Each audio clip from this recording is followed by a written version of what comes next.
কারো মুখে কোনো কথা নেই। সকাল সকাল এত ভালো খবর পাবে এটা আশাও করেনি কেউ। তাই অতি সুখে খবরে পাথর হয়ে গেছে। সবাই অবুঝ বাচ্চাদের মতো ফ্যাল করে তাকিয়ে আছে। একটা গুড নিউজ আছে। 24 ঘন্টার আগেই পেশেন্টের জ্ঞান ফিরে এসেছে।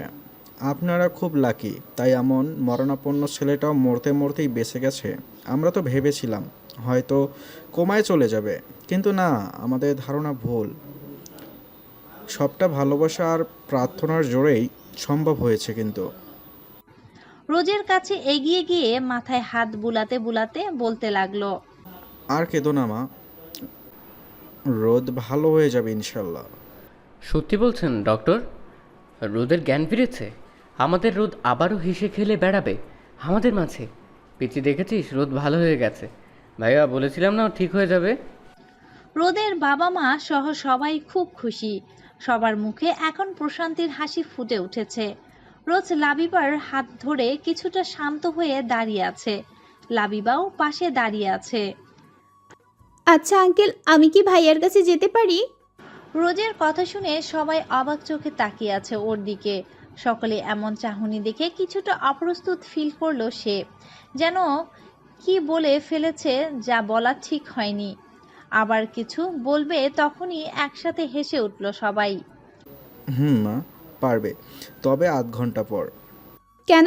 আপনি না বললেন ওর জ্ঞান ফিরে এসেছে? তাহলে ঘাবড়িও না মা, জ্ঞান ফিরেছে ঠিক, তবে এখন আমরা সব ডক্টররা মিলে একবার ওনাকে অবজার্ভ করব তাই। আর তাছাড়া আপনারা দেখা করতে পারবেন, তারপর আপনারা দেখা করতে পারবেন। খুব ভালোবাসো ছেলেটাকে, তাই না? আসলে এরকম ভালোবাসা ফেলে কেউ কি কোথাও যেতে পারে? টেনশন করো না, আধ ঘন্টা পর আমি নিজে তোমাকে ডেকে দেব। রোজ গোমরা মুখে মাথা নাড়িয়ে হ্যাঁ বলল। এতে ডক্টর একটু হেসে চলে গেল। রোদের সাথে দেখা করতে কেবিনে ঢুকতে সবাই এক এক করে দেখা করে বেরিয়ে গেল। শুধু রোজই থাকছে। রোজ এখন অনেকটাই ভালো আছে, কথা বলছে সবার সাথে। দুদিন পর ছেড়ে দেবে। রোজ শুধু চেয়ে চেয়ে ওকে দেখছে, কোনো কথা বলছে না। রিত সবাইকে নিয়ে কেবিন থেকে বেরিয়ে গেছে। রোজ রোদের পাশে বসে আছে, মুখে কোনো কথা নেই, শুধু কাঁদছে। রোদ অপলক দৃষ্টিতে তাকিয়ে আছে ওর দিকে। একদিনের ব্যবধানে কেমন যেন শুকিয়ে গেছে। চোখ মুখে ফুলে লাল হয়ে আছে। চোখের নিচে কি পড়ে গেছে। এরকম রোজকে কখনো দেখিনি আমি। রোজের কান্না দেখে বেশ বিরক্ত রোদ। বিরক্ত নিয়েই বলল, আমাকে জীবিত রেখে এইভাবে মরা কান্না জুড়েছিস কেন? আমি না মরে ভালো হয়ে গেছি, এতে কি তুই একটু খুশি হোসনি? কাঁদতে হলে আমার সামনে থেকে সরে বাইরে বসে কাঁদ। একদম উল্টাপাল্টা কথা বলবি না।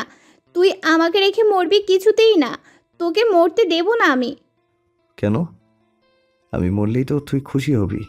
তোকে জ্বালানোর মতো কেউ থাকবে না। যখন যা ইচ্ছে তাই করতে পারবি, কেউ বাধা দেবে না। লাইক সিয়ামের সাথে প্রেম। সবসময় ফালতু কথা। আমাকে সিয়ামের সাথে প্রেম করতে বলে তুই তোর নিতুকে নিয়ে লুতুপুতু করবি, কিছুতেই চান্স দেব না আমি। আরে লুতুপুতু করার কি আছে? তুই তো আমাকে পাত্তা দিসই না। আর নিতুও আমাকে কত ভালোবাসে। তাই অনেক ভেবে দেখলাম আমার জন্য নিতুই ঠিক। কাঁদছিস কেন? কাঁদিস না, তোর জন্য সিয়াম ইজ দ্য বেস্ট অপশন। আর আমার জন্য নিতু। ওর সাথে এখন থেকে চুটিয়ে প্রেম করব আমি। করাচ্ছি তোকে প্রেম ওই পেচিমুখী নিতুর সাথে। প্রেম বলেই এলোপাথারি কিল ঘুষি মারতে লাগলো রোজ। এতদিন আমার পেছনে ঘুরে এখন ওই মেয়ের সাথে প্রেম করবে? এতটা ক্যারেক্টারলেস তুই, জানা ছিল না আমার। এভাবে মারছিস কেন? লাগছে তো আমার। লাগুক। আরো বেশি কিল ঘুষি মারছে রোজ। প্রথমে হাসলেও পরে আহ বলে চিৎকার দিয়ে উঠল রোদ। ভাইয়া কি হলো তোর? লেগেছে খুব? বলে আবারও কান্না করতে বসলো। এই ভাইয়া, কোথায় ব্যথা পাচ্ছিস বল আমাকে, আমি বুঝতে পারিনি। এই ভাইয়া কথা বল, ডক্টরকে ডাকবো? না রে বুঝি, লাগবে না। তুই আমাকে মেরে ফেলবি, আগে বললেই পারতিস। এভাবে কষ্ট দিয়ে মারার কি আছে? এখন আমার কষ্টের কথা চিন্তা করতে হবে না। তুই মার, কন্টিনিউ কর। আমি আর একটা শব্দও করবো না। না ভাইয়া প্লিজ এভাবে বলিস না। দেখ আমি কান ধরছি, আর মারবো না। আমার ভুল হয়ে গেছে, সরি। না বুঝি, তুই তোর মনে সাজ মিটিয়ে মার আমাকে। আমি মরে গেলেও একদম বাজে বকবি না, জেনে রাখিস তুই মরে গেলেও আমিও মরে যাব। তোকে ছাড়া বাঁচতে চাই না আমি। জানিস, কাল থেকে মনে হচ্ছিল আমি মরে যাই। তোকে এভাবে চুপচাপ শুয়ে থাকতে দেখতে খুব কষ্ট হচ্ছিল আমার। আমাকে ছেড়ে যাওয়ার কথা চিন্তাও করবি না আর। যদি তুই মরে যাওয়ার কথা ভাবিস তাহলে আগে আমাকে মেরে যাস। রোদের মুখে মাথা দিয়ে কাঁদছে রোদ। রোদও দুহাত দিয়ে জড়িয়ে নিয়েছে রোদকে। হ্যাঁ পাগলি, আমি ফান করছিলাম। আর তুই কি ভাবলি? সত্যি বলছি, তোকে ছাড়া আমিও বাঁচতে পারবো না রে বুঝি। তুই যে আমার প্রতিটা নিঃশ্বাসে মিশে আছিস, তুই আমার অস্তিত্ব। আর কাঁদিস না, কেঁদে কেঁদে নিজের চোখ মুখের কি হাল করেছিস বলতো? একবার আয়নায় তোর মুখ দেখেছিস? হুম, আয়না দেখার টাইম যেন চলে যাচ্ছিল আমার। চোখ মুখের যা ইচ্ছা হোক, তুই ভালো আছিস এটাই অনেক। রোজ উঠতে যাবে তখনই শক্ত করে জড়িয়ে ধরল রোদ। উঠিস না, এইভাবেই থাক। তুই ব্যথা পাবি তো? আর আমাকে ঘুমাতে দে।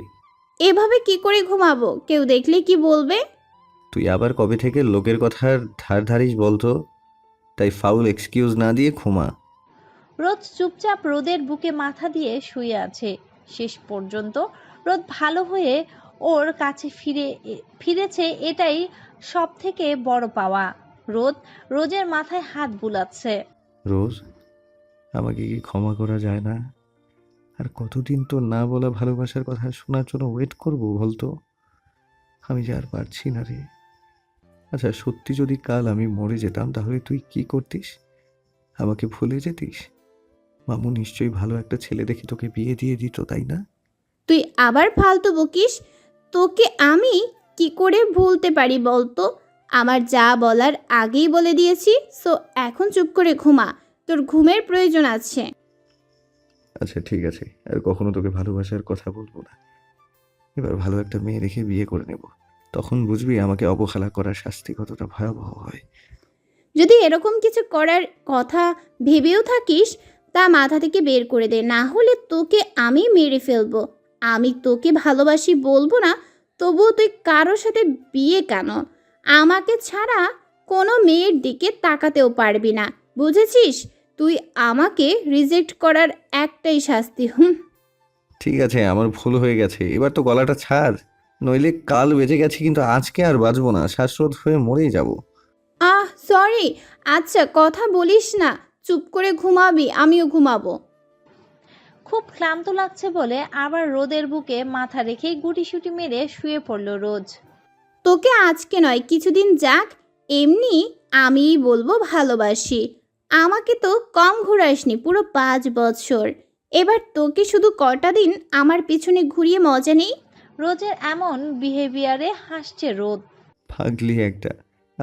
আমাকে পাগলি একটা। আমাকে ভালোবাসিস তাহলে মুখে বলতে এত সমস্যা কিসের?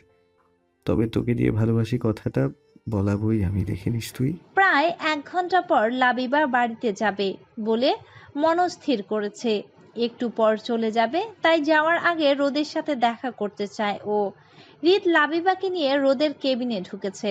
কেবিনে ঢুকেই অবাক তারা। রোদ আর রোজ শুয়ে আছে, এটা দেখে লাবিবা মাথা নিচু করে মুখ চেপে হাসছে।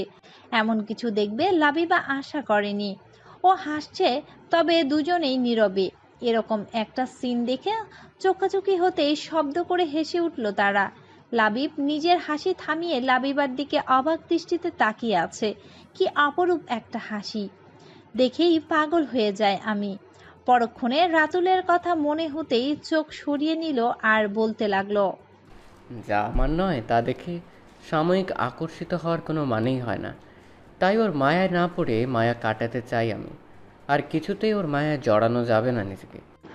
রিত আর লাবিবার হাসির শব্দে জেগে উঠল রোদ, কিন্তু রোদ এখনো বেঘুরে ঘুমাচ্ছে। রিত আর লাবিবাকে দেখে যেখানে রোদের লজ্জা পাওয়ার কথা সেখানে লজ্জা না পেয়ে উল্টো কায়দা করে রিত আর লাবুকে লজ্জায় ফেলে দিল রোদ। ভাইয়া তুমি এখানে? ছি ছি, কি লজ্জার ব্যাপার। ছোট বোন রোম্যান্স করছে আর বড় ভাই দাঁড়িয়ে দাঁড়িয়ে তা দেখছে আর হাসছে। ও মাই গড, এটা কি দেখছি আমি? সত্যি যুগ পাল্টে গেছে। এখন বড় ভাইও ছোট ছোট ভাই বোনকে ডিস্টার্ব করতে চলে আসে। রোদের মুখে এমন নির্লজ্জের মতো কথা শুনে চোখ দুটো রসগোল্লার মতো করে তাকিয়ে আছে হৃদ। এই একদম আমাকে বড় ভাই বানিয়ে বুড়ো করবি না। আমি রোজের বড় ভাই তা ঠিক, কিন্তু তোর ফ্রেন্ড, তাই এসব দেখার পুরো রাইট আমার আছে। আর যদি এগুলো বেডরুমে করতিস তাহলে ডিস্টার্ব করলে বলতে পারতিস, কিন্তু তোরা তো ওপেন হসপিটালে রোম্যান্স করে বেড়াচ্ছিস, তাই এতে আমাদের কিছু করার নাই। তোরা ওপেনলি করতে পারলে আমাদের দেখতে সমস্যা নাই। তাই বলে এইভাবে দেখবি তোরা? আচ্ছা, লাবুর কথা না হয় বাদই দিলাম, ও বুচির বেস্টু, তাই এসব দেখতেই পারে। বাট তুমি তুমি তো কিছুতেই দেখতে পারো না। দেখছো তো দেখছো, আবার দুজনে মিলে হাসছো। এমন সিন দেখে হাসবো না তো কি কাঁদবো নাকি? এরকম জিনিস তো সবসময় দেখা যায় না ভাই। আমাদের ভাগ্য ভালো, তাই আজ দেখতে পারলাম।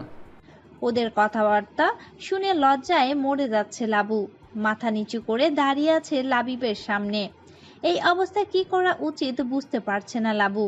এখানে থাকবে নাকি চলে যাবে বুঝতে পারছে না। এরই মধ্যে সবার কথা শুনে জেগে গেছে রোজ। রোজকে জেগে উঠতে দেখে রোদ বলে উঠল, ভাইয়া দিলে তো বুচির ঘুমটা ভাঙিয়ে।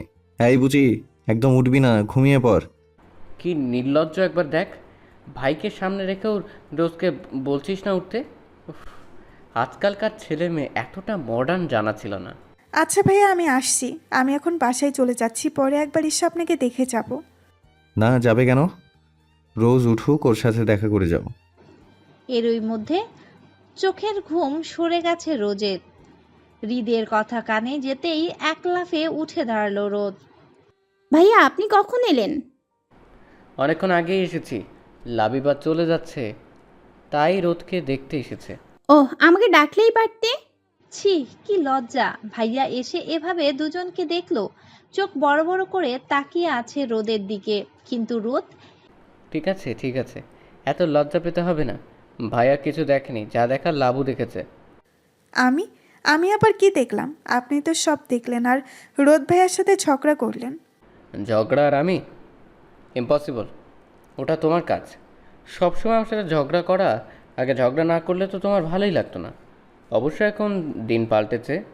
হৃদের কথা শুনে রোদ আর রোজের চোখ বেরিয়ে আসার উপক্রম। লাবু ছলছল চোখ নিয়ে মাথা নিচু করে দাঁড়িয়ে আছে।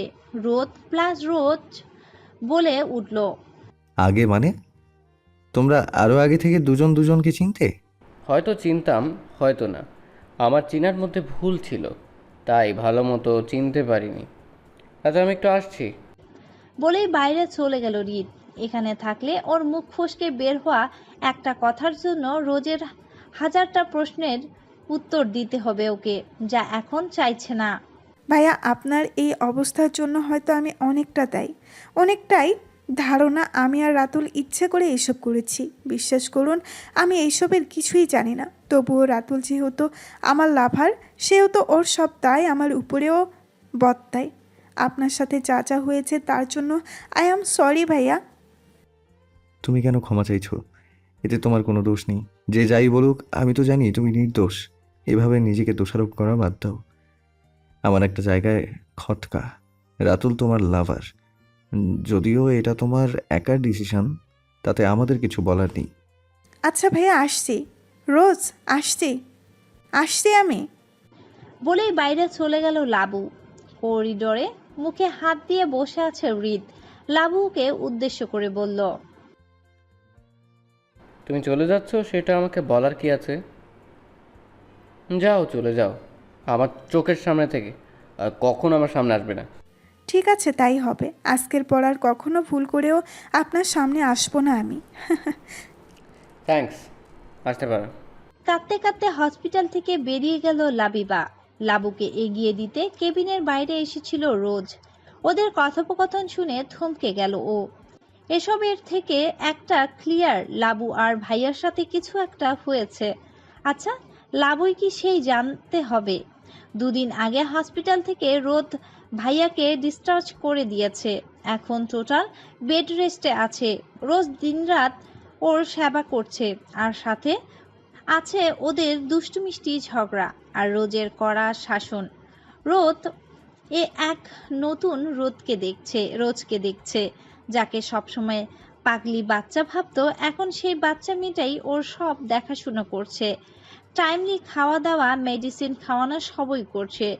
রোজ যখন রোদের সেবায় ব্যস্ত, তখন রোজকে দেখতে ব্যস্ত হয়ে পড়ে। এক দৃষ্টিতে তাকিয়ে আছে রোজের দিকে। কি হলো, আমাকে এভাবে চোখ দিয়ে গিলে খাচ্ছিস কেন? কি আর করার, এমনি তো খেতে পারবো না, তাই চোখ দিয়েই খিদে মেটাচ্ছি। ছি, কি বিচ্ছিরি ভাষা! তুই এসব ভাষায় কথা বলিস? কেন বলবো না? ভুল কিছু তো বলছি না আমি, যা বলছি ঠিকই বলছি। আমার তো ইচ্ছে করে তোকে আদর করি, ভালোবাসা দিয়ে ভরিয়ে দিই। তোর ইচ্ছে করে না? কেন করবে না নানু ভাই? আমার ছোট গিন্নিও ইচ্ছে করে শুধু মুখ ফুটে কিছু বলে না। দাদু, তুমিও এসব আবোল তাবোল কথা বলছো? তোমার নানু ভাইয়ের সাথে তাল মিলানো বন্ধ করো। তাল মিলাচ্ছি কোথায় দাদু ভাই? আমার যা মনে হলো তাই বললাম। এই বুড়ি কখনো মিথ্যা বলে না। আচ্ছা নানু ভাই, এখন ভালো আছো তো? আর ভালো থাকা, আবার সেটা কি সম্ভব নাকি? বুঝির এত শাসন, বাবারে বাবা, কবে যে ভালো হব আর এই কেয়ারিং নামের অত্যাচার থেকে রক্ষা পাবো কে জানে। আমার এত খেয়াল রাখে অথচ নিজেও তো অসুস্থ, সে খেয়াল কি ওনার আছে?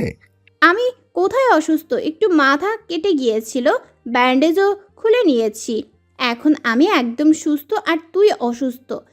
তাড়াতাড়ি সুস্থ হয়ে আমাকে উদ্ধার কর। আমি একটু আসছি বলে চলে গেল রোজ। নানু ভাই, এরকম সুন্দরী প্রেমিক প্রেমিকা থাকলে আমি সারা জীবন এমন অত্যাচার সহ্য করতে রাজি আছি। আর তুমি কিনা এতেই হাঁপিয়ে উঠেছো। না গো নানু, হাঁপাইনি, বরং ভালো লাগছে। কিন্তু বুচিও তো অসুস্থ। এইভাবে সারাদিন যদি আমাকে নিয়ে পড়ে থাকে তাহলে ওর আরো ও তো আরো অসুস্থ হয়ে পড়বে।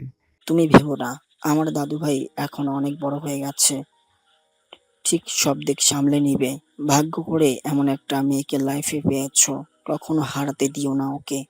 না নানু, একবার ভুল করেছি, কিন্তু আর কখনো এমন ভুল করব না।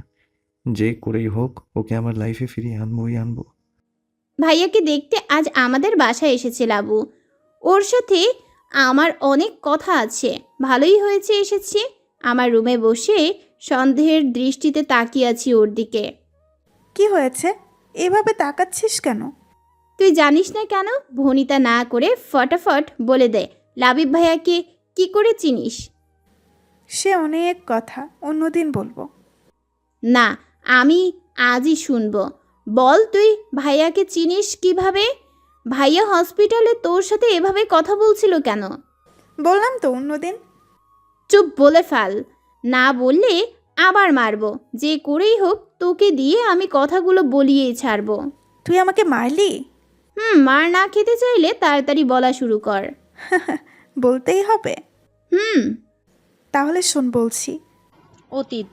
কলেজে আসার সময় একদিন হৃদের সাথে দেখা হয়েছিল আমার। তখন থেকেই ওনাকে চিনতাম আমি।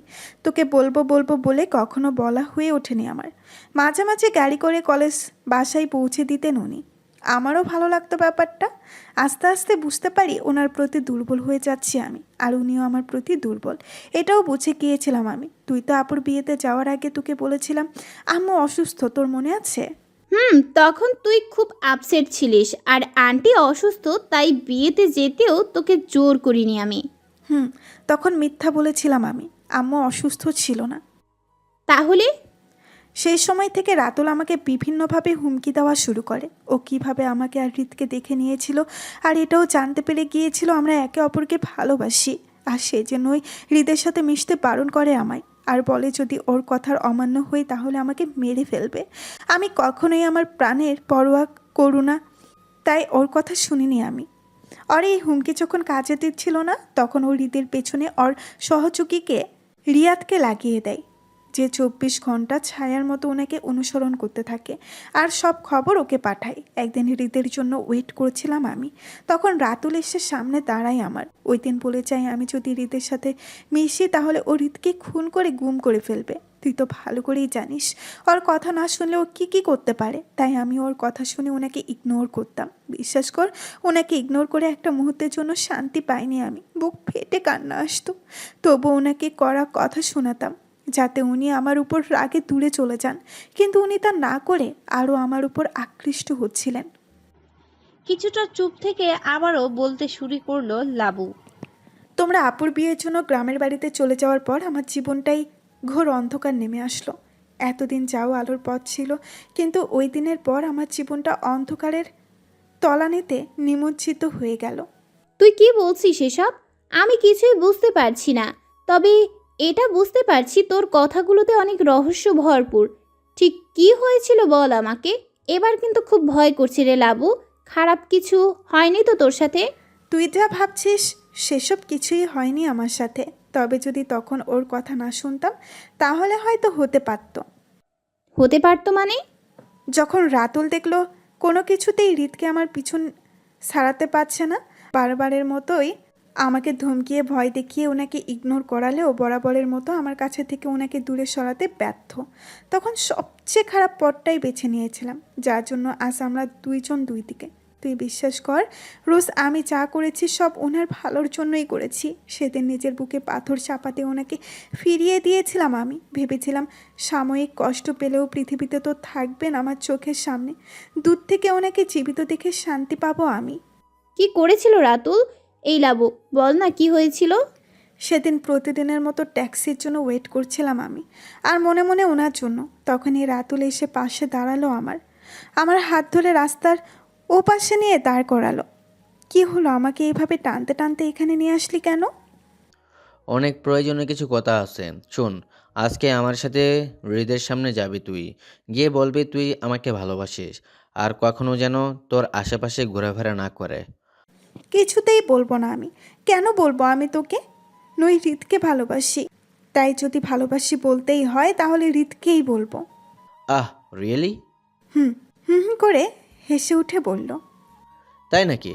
আজ যদি আমার কথা না শুনিস তাহলে প্রথমে এখানে তোকে র্যাপ করব, তারপর তোর হৃদকে এ পৃথিবী থেকে বিদায় করে দেব।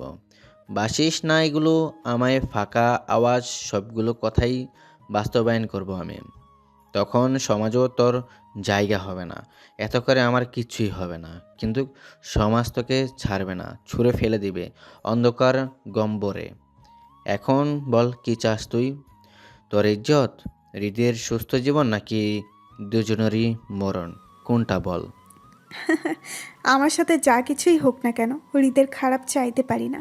না, আমি মানি না এসব। তুই হৃদের কিছুই করতে পারবি না, আর হৃদ থাকতে আমারও কোনো ক্ষতি করতে পারবি না তুই। রিয়েলি? দাঁড়া, তোকে একটা ভিডিও দেখাই। রাতুল কখনো কাছা কাজ করে না, এই দেখ তার প্রমাণ।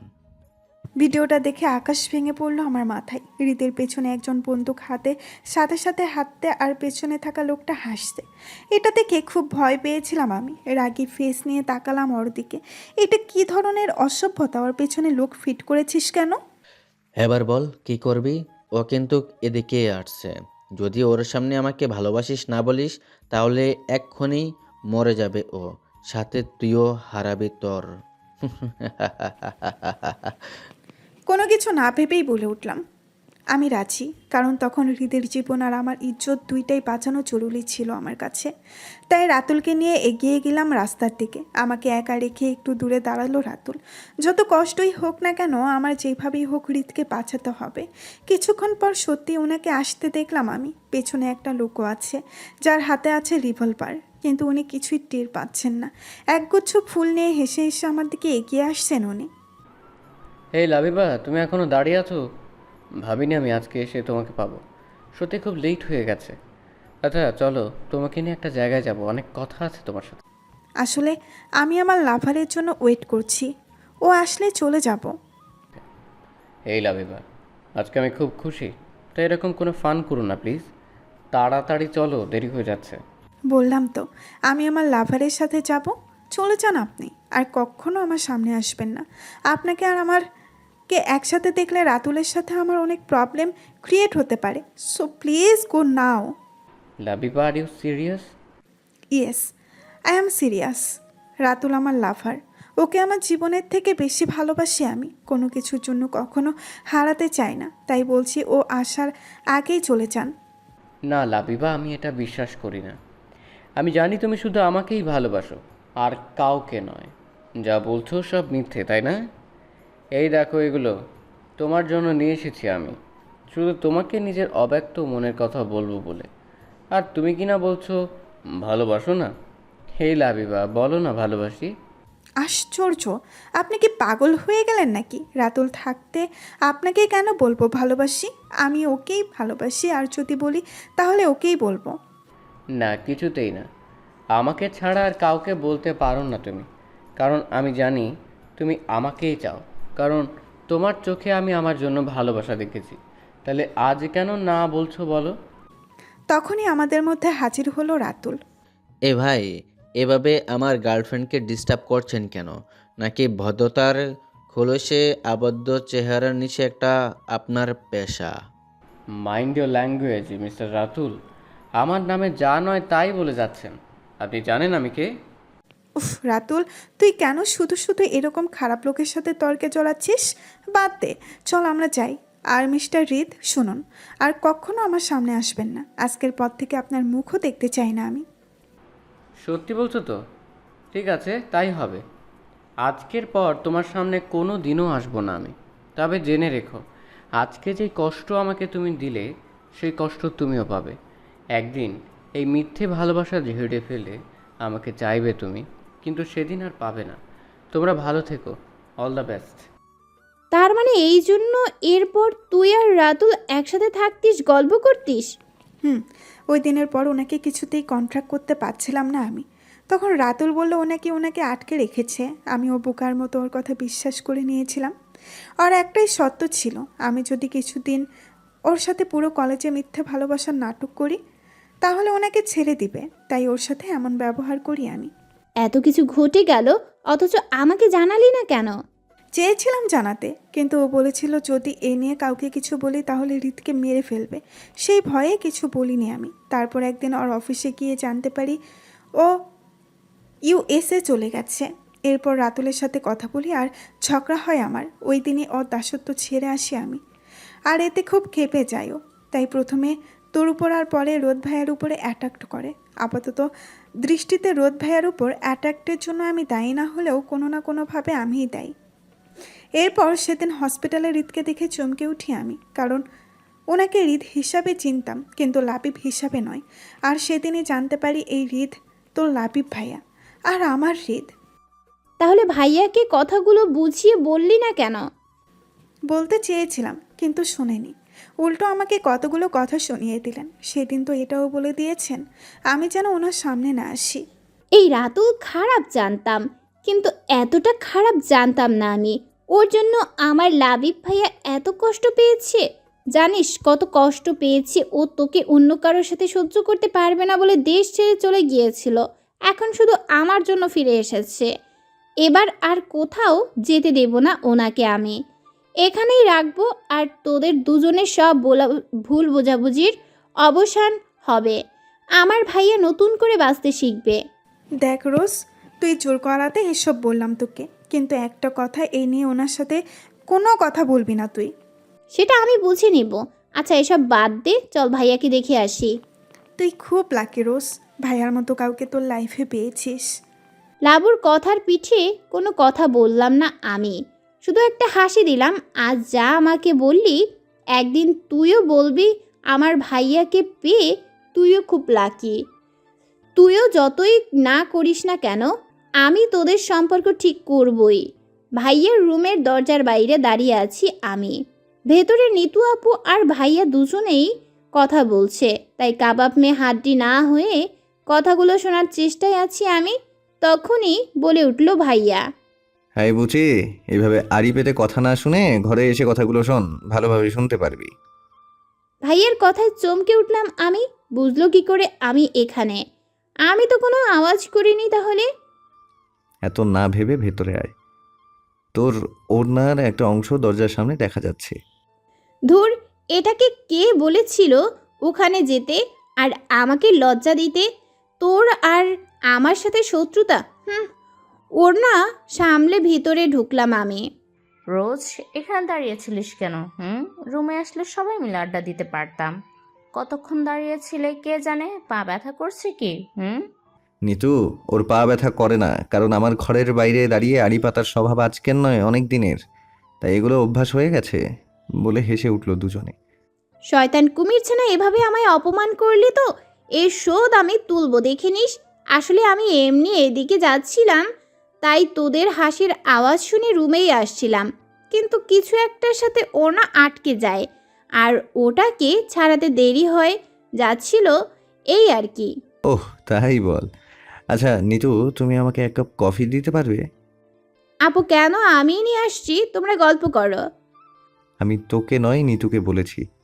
ঠিক আছে ভাইয়া, যাচ্ছি বলে। আপু চলে গেল রুমের বাইরে। তুই নিতুর সাথে এত কথা বলিস কেন? আর কখনো ওর সাথে গল্প করবি না। 100 বার করব। কত সুন্দর করে কথা বলে, গলাটা শুনেছিস? কত মধুর। উফ, মেয়েটা কথা বললে শুধু শুনতেই ইচ্ছে করে রে। আচ্ছা, তুই এরকম মিষ্টি সুরে কথা বলতে পারিস না? Shut up! আর একটা কথাও বলবি না। আর যদি তোকে ওর সাথে ফুসুর ফাসুর করতে দেখি তাহলে তোকে আমি খুন করে ফেলবো। কফি হাতে রুমে প্রবেশ করলো আপু আর বলতে লাগলো, কে কাকে খুন করার কথা হচ্ছে শুনি? কাউকে না বলে রাগে গজগজ করতে করতে রুম থেকে বেরিয়ে গেলাম আমি। কুমির ছাড়া থাক তুই তোর নিতুকে নিয়ে। গেলাম আমি, আর তোর রুমে আসবো না।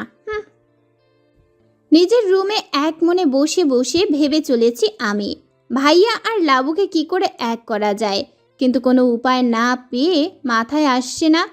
কি করব বুঝতেও পারছি না আমি। কুমির ছানার সাথে কথা বলতে গেলাম, কিন্তু উনি তো ওনার নিতুকে নিয়ে বিজি। আমার কথা শোনার সময় কোথায় ওর? বিকেলের পর থেকে এখন অবধি ভাইয়ার রুমে যাইনি আমি। ফুপ্পিকে দিয়ে সব পাঠিয়ে দিয়েছি। অবশ্য কুমির ছানা কয়েকবার ডেকেছে আমায়, কিন্তু তাতে কোনো রেসপন্স করিনি আমি। লাবিব ভাইয়াকে ফোন করে কালকে এখানে আসতে বলেছি আমি। সামনের সপ্তাহে ইউএসএ চলে যাওয়ার কথা ওনার, কিন্তু ওনাকে কিছুতেই যেতে দিতে পারি না আমি। কাল যে করেই হোক সব সত্যি ভাইয়াকে বলতেই হবে আমায়। আজকে ওই ভূতটাকে খুব মিস করছি আমি। সেদিন ভাইয়ার কষ্টে কতই না কষ্ট পাচ্ছিল সে, আর আজ যখন আমি এত কষ্ট পাচ্ছি তখন কোথায় সে? কই দেখতে পাই না তো। খুব তো বলেছিল অন্যায় দেখলে প্রতিবাদ না করে থাকতে পারে না, তাহলে আজ সে কোথায়?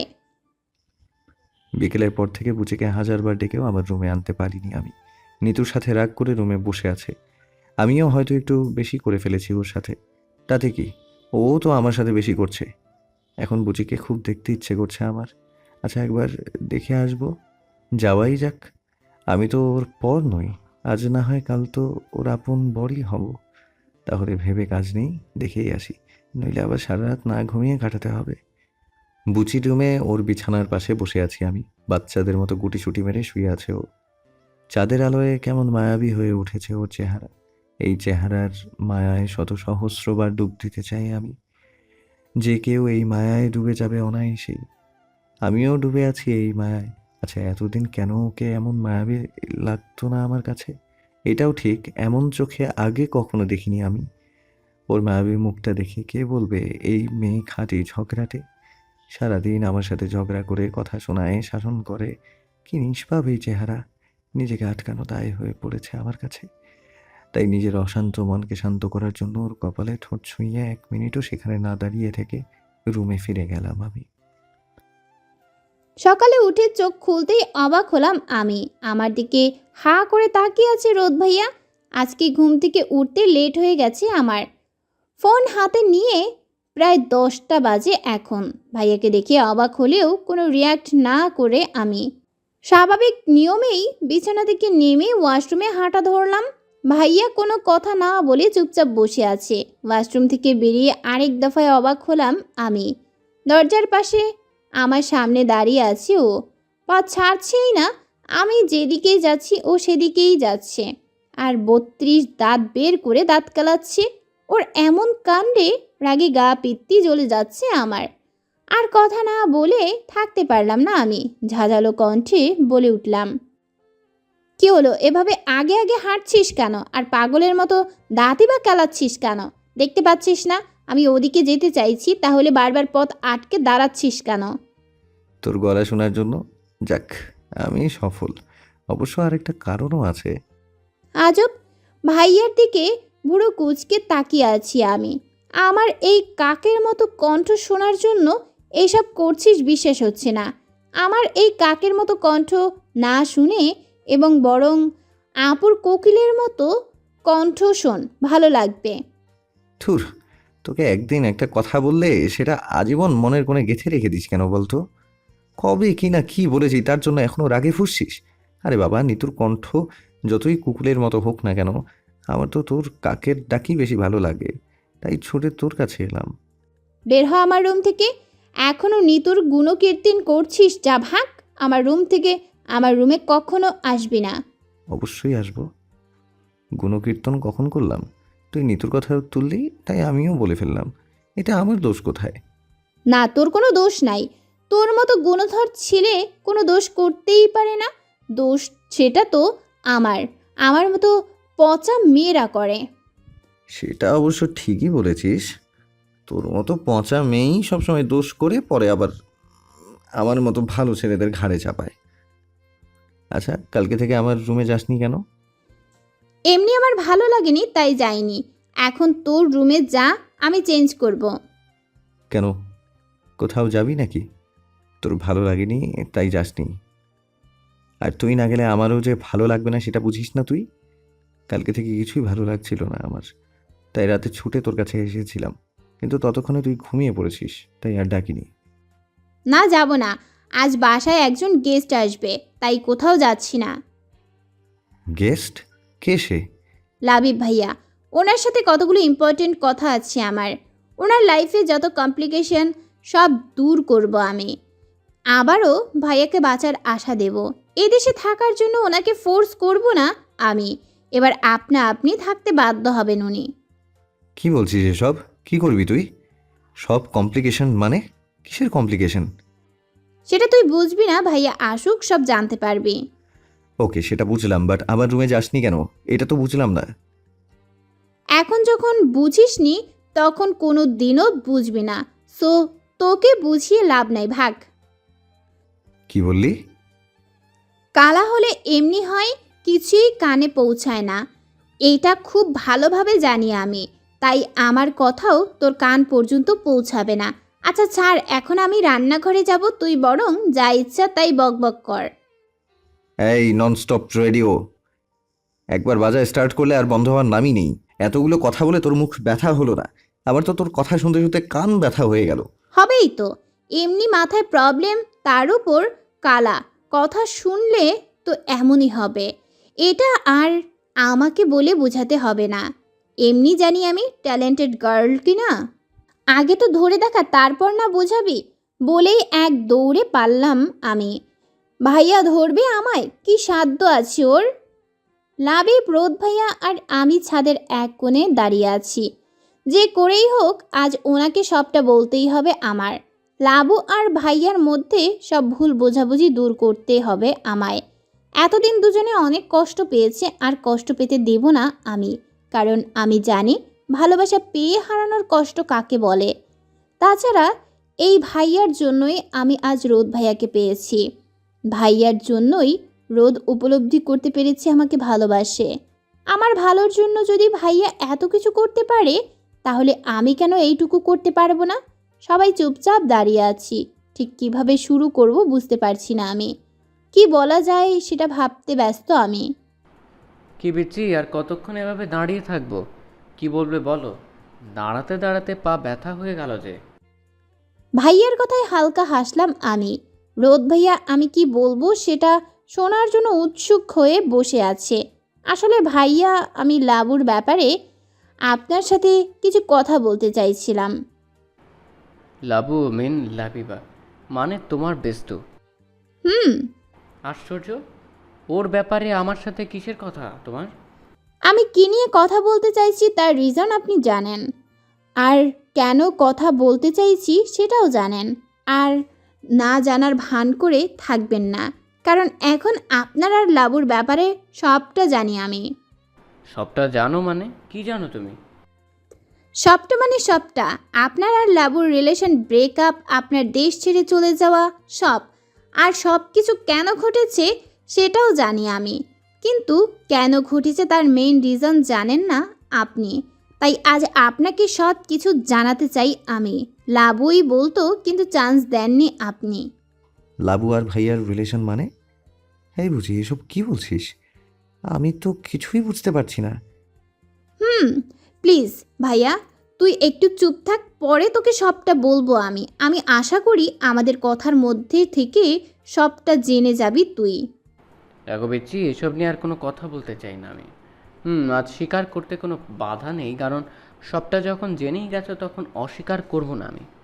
একসময় লাবিবাকে খুব ভালোবাসতাম আমি, কিন্তু এখন আর ভালোবাসি না। কারণ কোনো ঠক প্রতারককে ভালোবাসি না আমি। ঘৃণা করি, খুব ঘৃণা করি ওকে। ভাইয়ার কথায় মুচকি হাসলাম আমি। ঘৃণা, তাও আবার ভালোবাসার মানুষকে? ইম্পসিবল। আপনি লাবুকে ঘৃণা করেন না, আগে যেমন ভালোবাসতেন তেমনই ভালোবাসেন, আর লাবুও তাই। সাময়িকভাবে লাবুর প্রতি আপনার রাগ, ক্ষোভ, অভিমান জমে আছে, তাই এইসব বলছেন। বিশ্বাস করুন ভাইয়া, আপনি লাবুকে যতটা ভালোবাসেন ও ততটাই ভালোবাসতো আপনাকে, আর এখনও ভালোবাসে। মিথ্যে বলছো তুমি? ও নিজের মুখে বলেছে আমাকে ভালোবাসে না। ভালোবাসা কি যদি সেটা বুঝতো তাহলে আমাকে ফেলে সেদিন রাতুলের মতো একটা ছেলেকে বেছে নিতে পারতো না। কেন বেছে নিয়েছিল সেটা একবারও জানার চেষ্টা করলেন না আপনি? ও আপনার জন্য সেদিন সব কিছু মেনে নিয়ে আপনাকে অপমান করে তাড়িয়ে দিয়েছিল। আমার জন্য? আমার জন্য কেন হতে যাবে? ও নিজের ইচ্ছেই সবটা করেছে। না ভাইয়া, কোনোটাতেই ওর ইচ্ছা ছিল না। আগে আমার পুরো কথাটা শুনুন, তারপর ওকে বিচার করুন। ভাইয়া চুপচাপ মনোযোগ দিয়ে আমার কথাগুলো শুনছে। সেদিন থেকে শুরু করে লাবুর সাথে যা যা হয়েছে সব ঘটনা খুলে বললাম আমি। আমার কথাগুলো শুনে চোখ থেকে দুফোঁটা পানি গড়িয়ে পড়ল ভাইয়ার। রোদ ভাইয়াও হাঁ হয়ে তাকিয়ে সবটা শুনছে। আমার জন্য এতটা কষ্ট সহ্য করেছে, তাহলে একবার আমাকে জানালো না কেন? অন্তত আমাকে জানাতে পারতো, দেখতো আমি রাতুলের কী হাল করি। সেটাও রাতুল মানা করেছিল। প্লিজ ভাইয়া, কাঁদবেন না। এতদিন একা একা অনেক কষ্ট বয়ে বেরিয়েছে ও। আমাকে পর্যন্ত বলেনি, সেদিন অনুমান করে চেপে ধরায় বলতে বাধ্য হয়েছে। এবার বলুন, ওর জায়গায় আপনি থাকলে কি করতেন? লাবু যা করেছে তাই করতেন তো? ভাইয়া মাথা নাড়িয়ে হ্যাঁ সূচক উত্তর জানালেন। তাহলে এবার আমার বেষ্টুকে কষ্ট না দিয়ে সকল ভুল বোঝাবুঝি মিটিয়ে নিন। এবার সব কিছুর অবসান ঘটাবো আমি। আর কষ্ট পেতে দেবো না ওকে। বুকে আগলে রাখবো। না জেনে কত কিছু বলে ফেলেছি, আর কখনো এমন হবে না। থ্যাঙ্কস পিচি, তোমার জন্য লাবুকে ফিরে পেলাম আমি। শুধু থ্যাঙ্কস দিয়ে ছাড়া পাবেন না আপনি। এর জন্য আমাকে অনেকগুলো গিফট দিতে হবে। ওই আইসক্রিম আর চকলেট আর কি। সবে হবে, এখন আসছি আগে লাবুর রাগ ভাঙাই, তারপর তোমার গিফট আর লাবুকে নিয়ে তোমার সামনে হাজির হব আমি। টাটা রোদ পিচি, আসছি। ওকে ভাইয়া, অল দ্য বেস্ট। রোদ ভাইয়া হাঁ হয়ে বসে আছে। কি যেন এক মনে ভেবে চলেছে ও, কিন্তু কি ভাবছে বুঝতে পারছি না আমি। পার্কে বসে আছি আমি আর লাবিবা। পিচ্চির সহযোগিতায় অনেক কষ্টে এখানে নিয়ে এসেছি ওকে। রামগরুর ছানার মতো মুখ করে বসে আছে ও। আমার সাথে দেখা করার কোনো ইচ্ছে ছিল না, তাই পিচ্চির সাহায্য নিতে হয়েছে আমাকে। এমন একটা প্ল্যান করলো যে লাবুকে বোকা হয়ে এখানে আসতে হলো। লাবিবা এটা জানতো এখানে আমি নই, পিচ্চি আসছে। ওর সাথে দেখা করতে, আর হলো তার উল্টো। পিচ্চি নয়, আমি এসেছি ওর জায়গায়। লাবিবার মুখটা দেখে খুব হাসি পাচ্ছে আমার। ফিস ফিস করে একবার পিচ্চি তো আর একবার আমাকে বকে চলেছে ও। তাতে কি, যা ইচ্ছে তাই বিড়বিড় করুক। সব কিছুর পর ও যে এখানে এসেছে এটাই অনেক। কি হলো, কিছু বলছেন না কেন? আমাকে মিথ্যা বলে এখানে আনার কারণ কি? রোজও আমার সাথে এমন করলো, ওকে ছাড়বো না আমি। লাবুকে দেখে আর ওর কথা শুনে হাসতে ইচ্ছে করছে আমার, কিন্তু এই দারোগান নিয়ে হাসা চলবে না। এখন হাসলে আমাকে জেলে পুরে দিবে। নিজেকে স্বাভাবিক করতেই বলে উঠলাম, এত রাগ করছো কেন? কুল ড্রিঙ্কস খাবে নাকি মাথায় ঢালবে? না মানে, তাতে যদি মাথা ঠান্ডা হয় আর কি। ওনার দিকে চোখ বড় বড় করে তাকালাম আমি। কি বললেন? মাথায় ঢালতে যাব কেন? আমার মাথায় এমনিতেই ঠান্ডা আছে। উল্টোপাল্টা কথা বলে গরম করবেন না। গরম আর করবো কি, গরম তো আছেই। আমি ঠান্ডা করার কথা বলছি। ওনার দিকে চোখ গরম করে তাকিয়ে আছি আমি। আপনি আমার সাথে ফাজলামি করার জন্য এখানে নিয়ে এসেছেন? না লাবিবা, আমার খুব জরুরি কিছু কথা আছে তোমার সাথে। জরুরি কথা, তাও আবার আমার সাথে? হাসালেন আপনি। আজ আমাকে নিয়ে উপহাস করছো তো? করো, আমি বাধা দেব না। কারণ এটা আমি ডিজার্ভ করি। এত ঘুরিয়ে পেঁচিয়ে কথা না বলে কি বলতে চাইছেন সেটা বলুন। এখানে বসে থাকতে বিরক্ত লাগছে আমার। বলছি, I am sorry Labiba, sorry for everything. Sorry? Sorry for what? কেন সরি বলছেন আমাকে? এটা মানায় না আপনাকে। সরি তো আমার বলার কথা আপনাকে।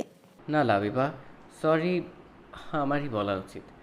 না জেনে না বুঝে অনেক অপমান করেছি তোমায়, কত কথা শুনিয়েছি, যা নয় তাই বলেছি, আর তুমি সব নীরবে সহ্য করে গেছো। কষ্ট পেয়েছো, যেমন আমি তোমায় কষ্ট দিয়েছি তেমনি রাতুলও। সবাই তোমাকে শুধু কষ্টই দিয়ে গেছে, কিন্তু কেউ তোমাকে বুঝিনি, এমনকি আমিও না। সেই দিনের তোমার মুখের কথাকে বিশ্বাস করে অনেক দূর চলে গিয়েছিলাম আমি। তোমার মুখের কথা যে মনের কথা নয় সেটা উপলব্ধি করতে পারিনি আমি।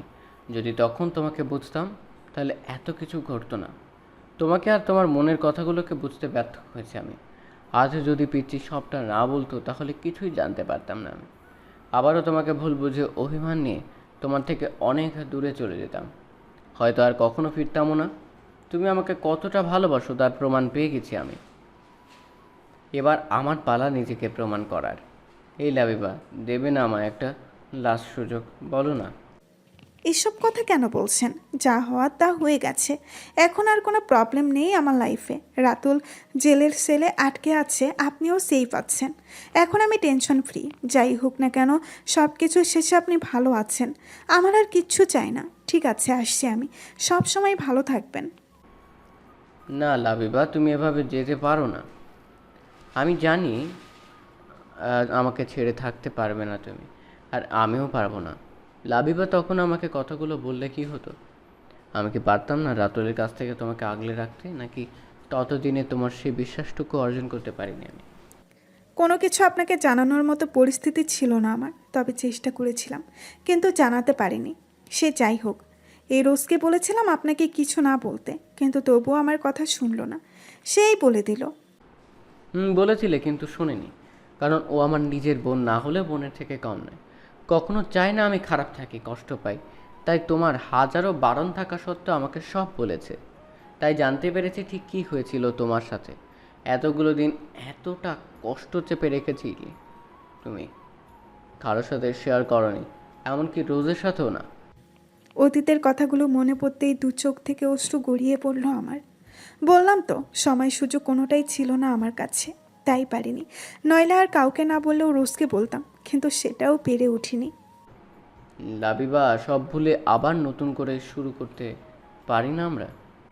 পেছনে সব কিছু ভুলে আবারও এক হতে পারি না? আমাকে কি একবার ক্ষমা করা যায় না? এসব কথা বাদ দিন। এবার আপনার বাবার উপরের সব রাগ অভিমান ছেড়ে পারলে দেশের সেটেলড হয়ে যান। ওনাকে আর কষ্ট দিবেন না প্লিজ। আর কারোর জন্য না হোক, রোজ আর আঙ্কেলের জন্য হলেও ওনাদের সাথে থাকুন। এগুলো আমার প্রশ্নের উত্তর নয়, যা বলেছি তার উত্তর চাই আমার।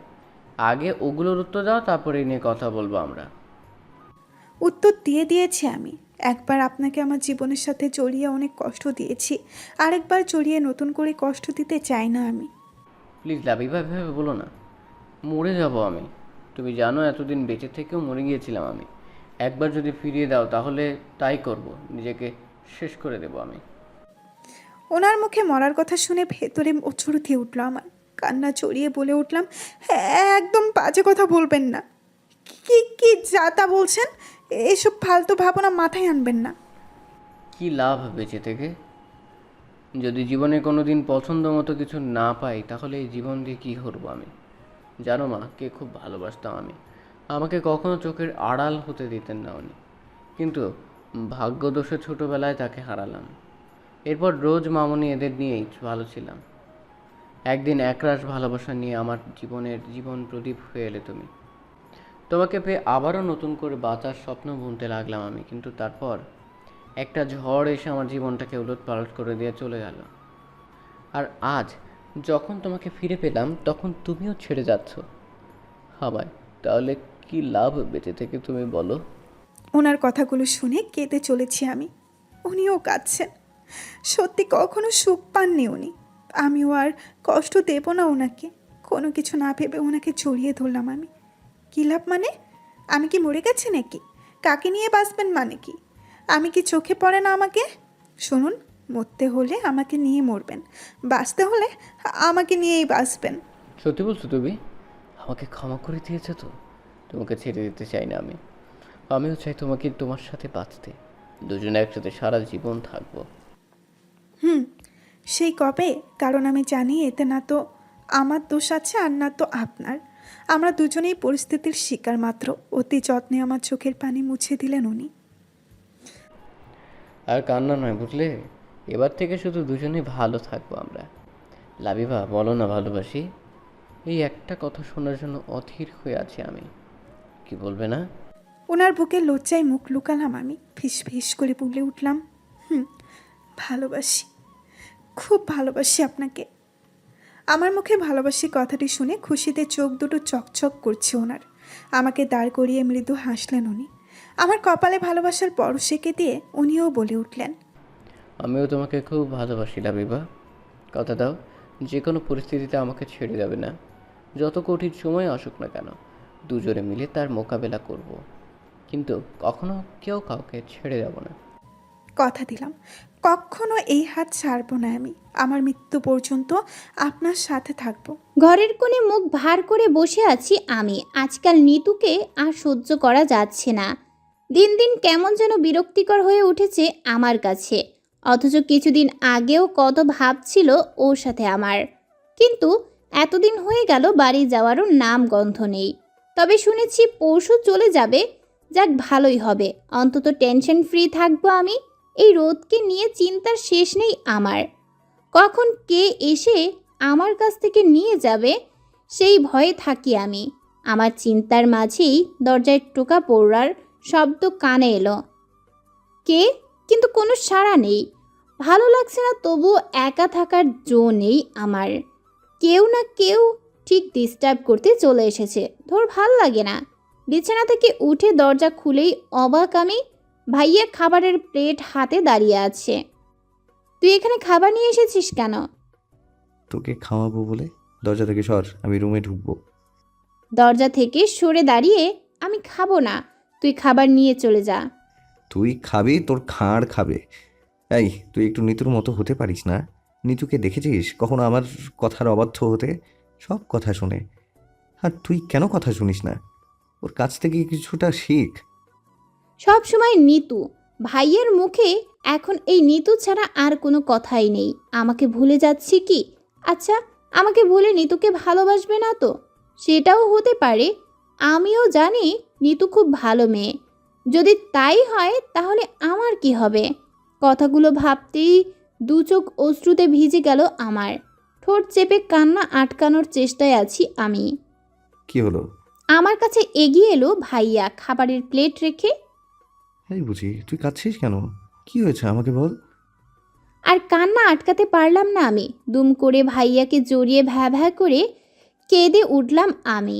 আমার মাথায় হাত বুলিয়ে আমার কি হয়েছে সেটা জানতে ব্যস্ত হয়ে উঠেছে ভাইয়া। কিছুক্ষণ পর ভাইয়াকে ছাড়িয়ে দূরে দাঁড়ালাম আমি। আমার কিছু হয়নি, তুই যা। কিছু যখন হয়নি তাহলে এইভাবে কাঁদছিস কেন? বুঝতে পেরেছি, নিতুর কথা বলেছি বলে মন খারাপ। ধুর পাগলি, এটা তোকে রাগানোর জন্য এমনি এমনি বলি আমি।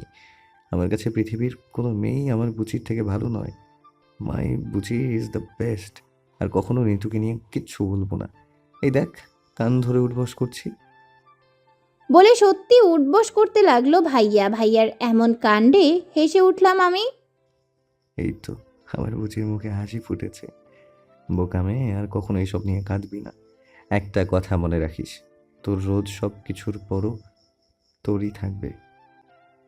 তাই এটা নিয়ে মনের কোণে সন্দেহ পুষে কষ্ট পাস না। চল খেয়ে নে। খাবো না, এখন ঘুম পাচ্ছে, ঘুমাবো। চিন্তা করিস না, ঘুম থেকে উঠে লক্ষ্মী মেয়ের মতো খেয়ে নেব। সত্যি তো? প্রমিস। ঠিক আছে, আমিও ঘুমাবো। বলেই বিছানায় শটান হয়ে শুয়ে পড়ল রোদ। না, এভাবে না, উবু হয়ে শুয়ে পড়। কেন? দরকার আছে, আগে ঘুমা, তারপর দেখতে পারবি। রোজের কথায় বাধ্য হয়েই উবু হয়ে শুয়েতে হলো রোদকে। রোজ এক মুহূর্ত দেরি না করে রোদের পিঠে মাথা দিয়ে শুয়ে পড়ল। রোজ শুতেই ধমক দিয়ে উঠল রোদ। এই বুঝি, এভাবে কেউ ঘুমায় নাকি? না, আমি এখানেই থাকবো। যদি ভালো না লাগে তাহলে দরজা খোলা আছে, তুই চলে যা, আমি বিছানায় ঘুমিয়ে পড়ব। সব কিছুতে পাকনামি। ভাইয়ার কথা শুনে মুচকি হাসলাম আমি। কিছুক্ষণের মধ্যেই ঘুম ধরা দিল আমার চোখে। যাক বাবা, ঘুমিয়েছে। সব সময় উল্টাপাল্টা কাজ। এভাবে কেউ ঘুমায় নাকি? এই মেয়েকে নিয়ে যে কী মুসিবতে পড়লাম আমি। উফ। আস্তে করে বুচিকে সরিয়ে ঠিক হয়ে ওকে বুকে নিয়ে ঘুমিয়ে পড়লাম আমি। বাসায় থেকে বোর হয়ে গেছি আমি। বেশ কয়েকদিন ধরে ভাইয়ার অসুস্থতার জন্য কলেজ যাই না, ভাইয়ারও ভার্সিটি যাওয়া হয় না। তবে এখন ভাইয়া বেশ সুস্থ, তাই আজকে আমি কলেজ যাব। সামনে পরীক্ষা, তার জন্য ভালো প্রিপারেশন প্রয়োজন। কিন্তু এই সময়টাতেই সবচেয়ে বেশি ফাঁকি দিচ্ছি আমি।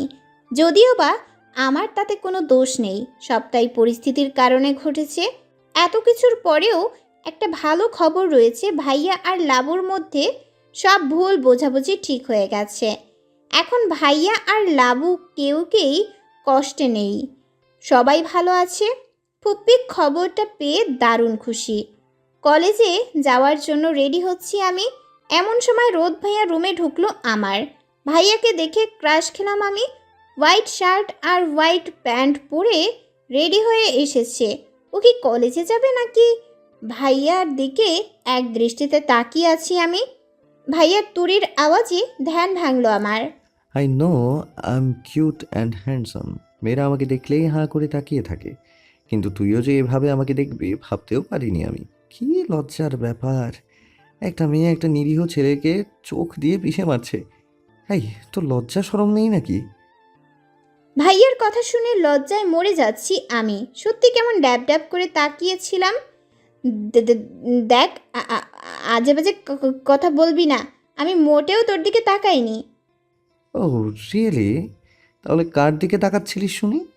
আমি তোর পেছনে আমার পরে থাকা ড্রেসটার দিকে তাকিয়েছিলাম। আর তুই কি ভাবলি তোকে দেখছি? বয়েই গেছে আমার।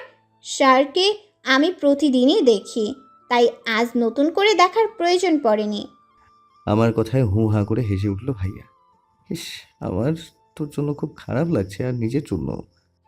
কেন? আমার আবার কি হলো? আমি শিওর তুই টেরা, তাই আমি ভাবলাম আমার দিকে তাকাচ্ছিস, কিন্তু না, তুই ওদিকে তাকাচ্ছিলিস। তোর বাপ চান্স পেয়ে এই টেরা মেয়েকে আমার ঘাড়ে চাপিয়ে দিল। কি? আমি ট্যারা? ফাল কথা বলবি না, সর এখান থেকে। আমিও তোর ঘাড়ে উঠব না। আমার বাপও তোর মতো স্যারের কাছে আমাকে পাঠাবে না। আবারও তোর জন্য মন খারাপ লাগছে আমার।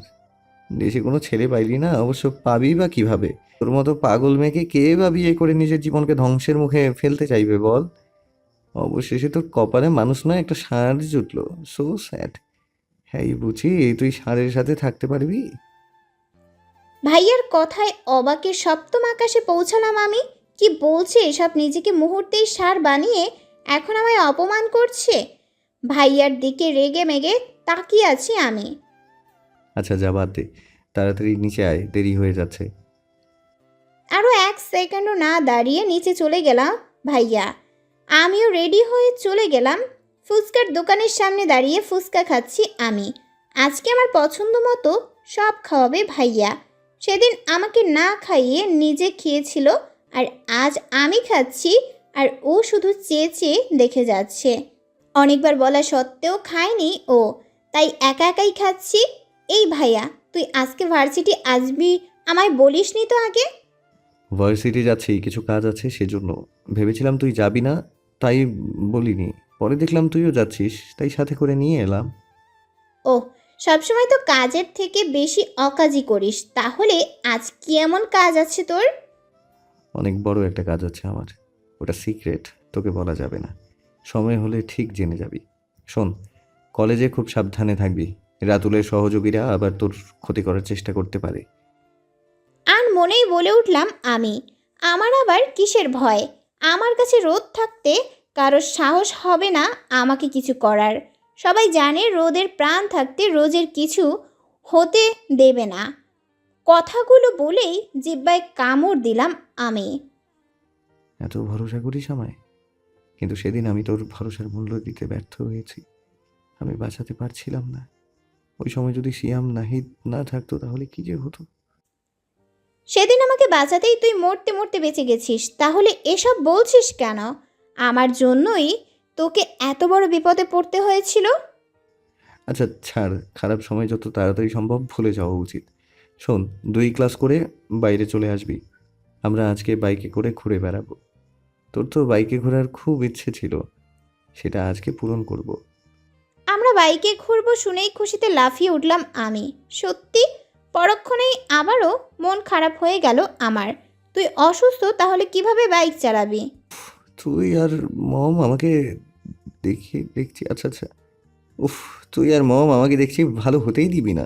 দেখ, আমি সুস্থ আর ফিট আছি। প্লিজ দয়া করে আমাকে আর অসুস্থ করে দিস না এবার, চল। বাইকে বসে ভাইয়াকে আষ্টে পিষ্টে জড়িয়ে পুরো শহর ঘুরেছি আমি। প্রথমে অবশ্য ওকে ধরতে চাইনি আমি, কিন্তু এই কুমির ছানা এমন কাজ করলো না, না ধরে থাকতে পারলাম না। রোদ আমার লাইফের এমন একজন মানুষ যাকে দেখলেই সব খারাপ লাগা দূর হয়ে যায় আমার। ওর মুখের দিকে তাকিয়ে সব দুঃখ কষ্ট ভুলে যেতে পারি আমি। আজকে অনেক দিনের অপূর্ণ ইচ্ছা পূরণ হয়েছে আমার। ভাইয়াকে নিয়ে ঘুরে বেড়ানোর ইচ্ছা অনেক দিনের আমার। সারাদিন ঘুরে বেরিয়ে সন্ধ্যায় বাসায় ফিরেছি আমরা। অনেকক্ষণ জার্নি করায় ক্লান্ত আমি। ফ্রেশ হয়ে খেয়েই বিছানায় গা এলিয়ে দিয়েছি। আর ভাইয়া ওটা মানুষ না, ক্লান্তি ঘুম কিছুই ছুতে পারে না ওকে। কিছুক্ষণের মধ্যে ঘুমিয়ে পড়লাম আমি।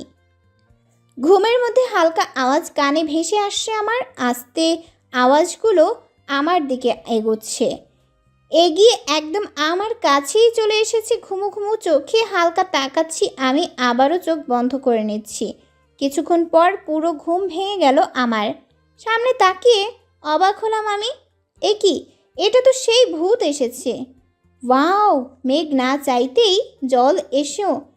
ভূত বাবাজি, আজ যদি তোমাকে ভূতগিরি না বার করতে পারছি, তাহলে আমার নামও বুঝি পেয়েছি থুকু রোজ নয়। এই যে ভূত মশাই, এতদিন পর কি মনে করে আমার কাছে এলেন? জানেন কতদিন ধরে আপনার জন্য ওয়েট করছি আমি? কেন আমার জন্য ওয়েট করছো? নিজের মৃত্যুর প্রতীক্ষায় আছো বুঝি? না, মৃত্যুর না, কিছু প্রশ্নের উত্তরের আশায় বসে আছি আমি। আচ্ছা বলো তো, তুমি কেন এসেছো? কে আসতে বললো তোমায়? আমাকে কেউ আসতে বলে না, আগেই বলেছি। যেখানে অন্যায় দেখি সেখানেই ঝাঁপিয়ে পড়ি আমি। তুমি আবারও রোদের মতো নিরীহ ছেলেকে অত্যাচার শুরু করেছো। ও তোমাকে এত ভালোবাসে, কিন্তু তুমি ওকে পাত্তাই দিচ্ছ না। কষ্টে মরে যাচ্ছে, তাই ফিরে এসেছি আমি। এর কথা শুনে মাথায় একটা প্রশ্নের ঘুরপাক খাচ্ছে আমার। আচ্ছা আপনি ছেলে না মেয়ে? Why are you crazy? আমি ছেলে না মেয়ে, এটা কোনো প্রশ্ন হলো? অবশ্যই হলো, কারণ একজন ছেলেই আরেকজন ছেলের পক্ষ দিয়ে কথা বলে। এখন রোদের কষ্ট দেখে দুম করে চলে এসেছো তুমি, আর আমি যে 5 বছর ধরে কষ্ট পাচ্ছি সেটা চোখে পড়েনি তোমার? ভূতের মুখের সব কথা বন্ধ হয়ে গেছে এখন, হয়তো কি বলবে বুঝতে পারছে না। আচ্ছা ভূত ভাই, আপনার খারাপ লাগছে কি? না, খারাপ লাগবে কেন? এবার এসব অহেতুক কথা বাদ দিয়ে রোদকে আপন করে নাও। আর কষ্ট দিও না প্লিজ। আমি আসছি, আর কখনো আসবো না। কেন, আপনি না কেউ কথা না শুনলে মানুষের ঘাড় মটকে দেন, তাহলে আমার ঘাড় মটকাবেন না? এটা কি করে হয়? তুমি আর সবাই সমান নও।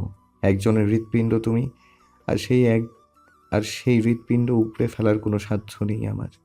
আমি জানি তুমি আজ মরে গেলে, নাকি নাকি আমি জানি তোমাকে আজ মেরে ফেললে। কোনটা? আমি জানি তোমাকে আজ মেরে ফেললে আর একটা লাশ পাওয়া যাবে এই বাড়িতে। তাই তোমরা নিজেদের মতো দুজনে ভালো থাকো। পারলে রোদকে আপন করে নিও প্লিজ। আচ্ছা এটা কি ভাইয়া? না মনে হয় না, দেখতে হচ্ছে আজকে। আচ্ছা দাঁড়ান, একটা কথা আছে তোমার সাথে। সরি, আমি কোনো কথা শুনতে চাই না, আসছি। বলেই কোথায় যেন মিলিয়ে গেল। আমি দৌড়ে ভাইয়ার রুমে পৌঁছালাম, লাইট অন করে। অবাক আমি, এ কি ভাইয়া তো গভীর ঘুমে মনে হচ্ছে। ভূত ভাইয়া নয় তো, তাহলে কে? সত্যিই কি তাহলে ভূত ছিল? যদি আমার ঘাড় মটকে দিত। ভাইয়ার পাশে বসে ওর দিকে তাকিয়ে আছি আমি। কি নিষ্পাপ আর কিউট লাগছে ওকে। অবশ্য আমার রোদ তো নিষ্পাপ কিউটের ডিব্বাই। থ্যাঙ্কস রোদ, আমাকে এত ভালোবাসার জন্য। খুব তাড়াতাড়ি তোর ভালোবাসাকে অ্যাকসেপ্ট করব আমি। এই প্রথম ভাইয়াকে দেখে এক অজানা শিহরণ জেগেছে আমার মনে। খুব ইচ্ছা করছে ওর বুকে মাথা দিয়ে শুয়ে থাকতে, কিন্তু তা মানায় না। তাই ভাইয়ার কপালে চুমু এঁকে দিলাম আমি। ঘুমের মধ্যেই হেসে উঠল ভাইয়া। ওর হাসি দেখে হালকা হেসে উঠলাম আমি। সকালের মৃদু আলো চোখে পড়তেই কিছুটা জেগে গায়ের কাঁথাটা টেনে আবার জড়সড় হয়ে ঘুমানোর চেষ্টা করলাম আমি। এক চোখে প্রচণ্ড ঘুম আর অন্য চোখে জেগে ওঠার দলে। শেষমেশ জেগে ওঠা চোখের সাথে ঘুমন্ত চোখ না পেরে উঠতেই হলো আমাকে। এখন সকাল না মনে হয় না, হয়তো এখন অনেক বেলা হয়ে গেছে। ভূতের সাথে কথা বলে অনেক রাত হওয়ায় ঘুম থেকে উঠতে লেট হয়ে গেছে আমার। হাতের কাছে পড়ে থাকা মোবাইলটা নিয়ে টাইম দেখার ইচ্ছা করছে না আমার, তবু অলস হাতে ফোনটা হাতে নিয়ে অবাক আমি। 10:30 বাজে এখন। চারিদিক থেকে অনেক লোকের কথাবার্তা চেঁচামেচি কানে আসছে আমার। কিন্তু এ বাড়িতে এতগুলো লোক এলো কোথা থেকে? মনে হচ্ছে পুরো বাড়ি ভর্তি লোকজন। আমার জানা মতে এই বাড়িতে মোট 6 জন লোক থাকে।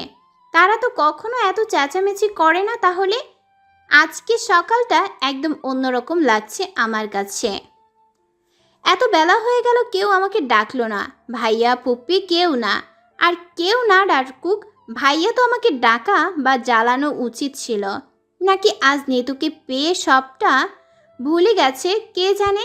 গুটি গুটি পায়ে বিছানা থেকে নেমে ওয়াশরুমে ঢুকে গেলাম আমি। কিছুক্ষণ শাওয়ার নিয়ে রুমের বাইরে পা রাখতেই অবাক আমি। চারিদিক খুব সুন্দর পরিপাটি করে সাজানো হচ্ছে। মনে হচ্ছে বাড়িতে কোনো পার্টি বা বিয়ে আছে। কিন্তু কিসের? আজকে কি কারো জন্মদিন? কই না তো। তাহলে ড্রয়িং রুমে গিয়ে আবারও অবাক হলাম আমি। এক ঝাঁক লোক বসে আছে ড্রয়িং রুমে। তাদের দেখে ঠোঁটের কোণে হাসি ফুটে উঠল আমার। আম্মু, আব্বু, ভাইয়া, আপু, লাবিব ভাইয়া সবাই এসেছে। কিন্তু হঠাৎ সবাই এ বাড়িতে কেন? এ বাড়িতে আজ কি হচ্ছে বুঝতে পারছি না আমি। যাই হোক, আম্মু আব্বু সবাই এসেছে, আপাতত এতেই হ্যাপি আমি। দৌড়ে গিয়ে আম্মুকে গলা জড়িয়ে ধরলাম আমি। আম্মুকে কিছুটা হেসে আমাকে জড়িয়ে আমাকে কপালে চুমু এঁকে দিলেন। আমার মহারানীর ঘুম ভাঙলো তাহলে? এতক্ষণ কেউ ঘুমায় নাকি? সে কখন এসেছি, তোর দেখা নাই। আসলে আম্মু কালকে ঘুমোতে লেট হয়ে গিয়েছিল, তাই সকালে উঠতে পারিনি। আচ্ছা আম্মু, তোমরা এত সকালে এই বাড়িতে বাড়িটা কি সাজানো হচ্ছে বা কেন? প্রয়োজন আছে, একটু পর জানতে পারবি। আশ্চর্য, একটু পর বলতে পারবে? তা এখন বলতে প্রবলেম কোথায়? পেছন থেকে রোদ ভাইয়া বলে উঠল, বিরাট বড়সড় একটা প্রবলেম আছে, কারণ যা হচ্ছে সেটা এখন বললে তুই সহ্য করতে পারবি না। রোদ কেন পিচ্চিকে এসব বলে রাগাচ্ছিস বলতো? চুপ কর, আর মেইন রিজনটা বলে দে। না, এখন বলবো না, যখন হবে তখন দেখবে। কি হবে? কি সহ্য করতে পারবো না আমি? এত জল খোলা না করে খোলসা করে বলো না। পিচ্চি কিচ্ছু শোনার নেই। এতদিন পর বাড়ির লোকেদের পেয়েছো, ওদের সাথে টাইম স্পেন্ড করো। এইসব নিয়ে কিন্তু ভেবো না, কিচ্ছু হয়নি। ভাইয়ার কথায় কিছুটা ভরসা পেলাম আমি। কিন্তু কি হওয়ার কথা বলেছিল ভাইয়া যা আমি সহ্য করতে পারবো না? আব্বু ভাইয়া সবার সাথে কথার ফুল ঝুড়ি খুলে বসলাম আমি। সবার সাথে অনেকক্ষণ আড্ডা দিলাম। এতক্ষণে লাবু, সিয়াম, নাহিদ ভাইয়া সবাই চলে এসেছে। কিন্তু হচ্ছেটা কি কিছুই বুঝতে পারছি না আমি। কেউ কিছু বলছেও না। উফ, আর ভালো লাগে না। বিকেলে মন খারাপ করে রুমে বসে আছি আমি। তখনই রুমে ঢুকলো নিতু আপু। আপুকে দেখে কিছুটা অবাক হলাম আমি। এত সুন্দর করে সেজেছেন কেন ও? দেখে তো মনে হচ্ছে এক্ষুনি ওর বিয়ে হবে। বিয়ের কোণে অন্যদিকে ফিরে মুখ ভেঙচি কেটে ওকে দেখেও না দেখার ভান করে বসে আছি আমি। আবার একটা কথা মনে পড়লো আমার, আজকে কি সেটা আর কেউ না বললেও আপু ঠিক বলবে। তাই আপুকেই জিজ্ঞেস করব আমি। আপু হেলে দুলে শাড়ির আঁচল ঘুরিয়ে বাংলা সিনেমার নায়িকাদের মতো আমার পাশে এসে বসলো সে। একবার আর চোখে ওকে দেখে চোখ ফিরিয়ে নিলাম আমি। ওইদিকে তাকিয়ে বললাম, আপু তুমি হঠাৎ এত সেজেছো কেন? আর এ বাড়িটাকেই বা এভাবে সাজানো হয়েছে কেন? রোজ, তুমি সত্যিই জানো না আজ এই বাড়িতে কি হচ্ছে? কই না তো, এ পর্যন্ত সবাইকে জিজ্ঞেস করে ফেলেছি কিন্তু কেউই আমাকে কিছু বলছে না। আচ্ছা আপু, তুমি আমাকে বলো তো কি আছে আজ? আসলে রোজ সবাইকে তোমাকে বলতে মানা করেছে, তাই কেউ কিছু বলে নাই। আসলে আজ আমার আর রোদের এঙ্গেজমেন্ট, সেজন্য সবাই এসেছে আর এত আয়োজন চলছে। আজ ভাইয়া আর আপুর এঙ্গেজমেন্ট, কথাটা শুনেই মাথা চক্কর দিয়ে উঠলো আমার। কী সব পাগলের মতো কথা বলছে ও, আমাকে রেখে আপুর সাথে? না, কিছুতেই হতে পারে না। চোখ দিয়ে অঝোর ধারায় পানি পড়ছে আমার। কথাটা পুরোপুরি বিশ্বাস না হলেও অবিশ্বাসও করতে পারছি না আমি। আপু তুমি ফান করছো আমার সাথে, তাই না? না রোজ, আমি জানি তুমি সহ্য করতে পারবে না। আসলে আমাকে বিয়ে করার সিদ্ধান্তটা উনি নিয়েছেন। তোমার কষ্ট হবে বলে আমি না করেছিলাম, কিন্তু উনি আমাকে বুঝিয়েছেন, তাই রাজি হতে বাধ্য হয়েছি। আপুর কথা শেষ হওয়ার আগেই রুম থেকে বেরিয়ে গেলাম আমি। রোদ ভাইয়াকে খুঁজে বের করতে হবে আমায়। কোথায় ও? আমার সব প্রশ্নের জবাব ওকে দিতেই হবে।